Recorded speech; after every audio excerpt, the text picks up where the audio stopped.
নমস্কার। সংগ্রামী যৌথ মঞ্চের পক্ষ থেকে আজকের যে শুনানি তারপরে আমরা লাইভে এলাম।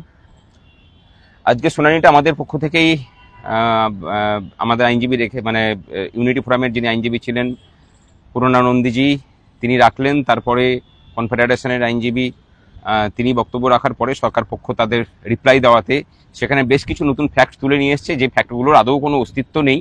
তারা তামিলনাড়ু সরকারের সাথে প্যারিটি রেখে নাকি চেন্নাই ইউথ হোস্টেলের কর্মচারীদেরকে দিয়ে দেওয়ার কথা বলেছেন, অথচ বাস্তবে দেখা যাচ্ছে যে তামিলনাড়ু সরকার এআইসিপিআই থেকে বেশি দিয়ে দিত তখন, সেই সময়টাতে, যে সময়টার কথা হচ্ছে, যে পিরিয়ড কালটার কথা হচ্ছে, তার তথ্য আমাদের কাছে আছে।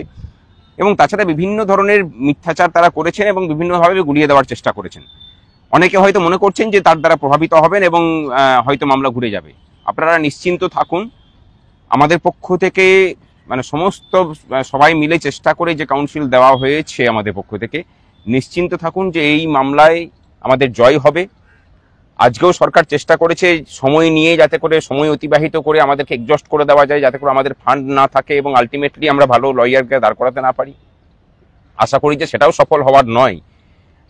যে আর্গুমেন্টগুলো তারা আজকে তুলে নিয়ে এসছে সেই আর্গুমেন্ট তারা কোথাও করেননি। আপনারা দেখেছেন যে জাজ সে কথাটা বলেওছেন যে এতদিন এই আর্গুমেন্ট করলেন, এখন তুলে নিয়ে আসছেন কেন। অর্থাৎ কোর্টকে প্রতিবার গুলিয়ে দেওয়ার যে প্রচেষ্টা, সেই প্রচেষ্টা আজকেও জারি ছিল। এর আগেও আমরা সেটা দেখেছি, সেগুলোকে সব খণ্ডন করা হয়েছে। নিশ্চিত থাকুন, যেদিন শুনানি হবে আগামী মঙ্গলবার দিন 2টো থেকে শুনানির ডেট ফিক্সড হয়েছে। সেদিন শুনানি হলে আমাদের পক্ষ থেকে তার সমুচিত একদম আইনগত জবাব দিয়ে সেগুলোকে খণ্ডন করা হবে। কর্মচারী পক্ষের যে লড়াই, একটা অন্যায়কারী রাজত্ব চলছে পশ্চিমবঙ্গে, কোনো আইনকে না মেনে চলার একটা প্রচেষ্টা চলছে, সেইটাকে ভেঙে চুরমার করে তাকে যাতে আইনের জায়গাতে ফিরিয়ে নিয়ে আসা যায় তার প্রচেষ্টায় আমরা রত আছি। এই লড়াই কেবলমাত্র সরকারি কর্মচারীদের লড়াই নয়, এই লড়াইটা আপামর বাঙালির এবং পশ্চিমবঙ্গবাসীর লড়াই। যেখানে সরকার কোনো প্রতিষ্ঠানকে মান্যতা দেয় না, কোনো আইনকে মান্যতা দেয় না, সংবিধানকে মানে না, সেই জায়গাতে আমরা এই সরকারটাকে আইনের জায়গাতে নিয়ে এসে তাকে বাউন্ড করাতে চাইছি। লড়াইটা এই নিয়ে, সুতরাং নিশ্চিত থাকুন এই লড়াই আমরা জিতবো। পরের দিন শুনানির জন্য আমরা প্রস্তুত।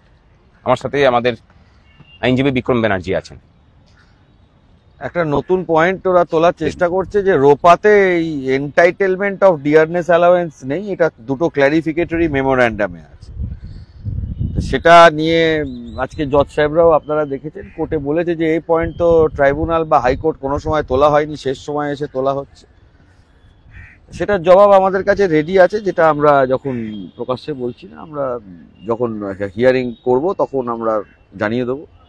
কারণ এখনো কপিল সিব্বল স্যারের বলা এখনো শেষ হয়নি, তা ওনার জন্য মঙ্গলবার দিন আবার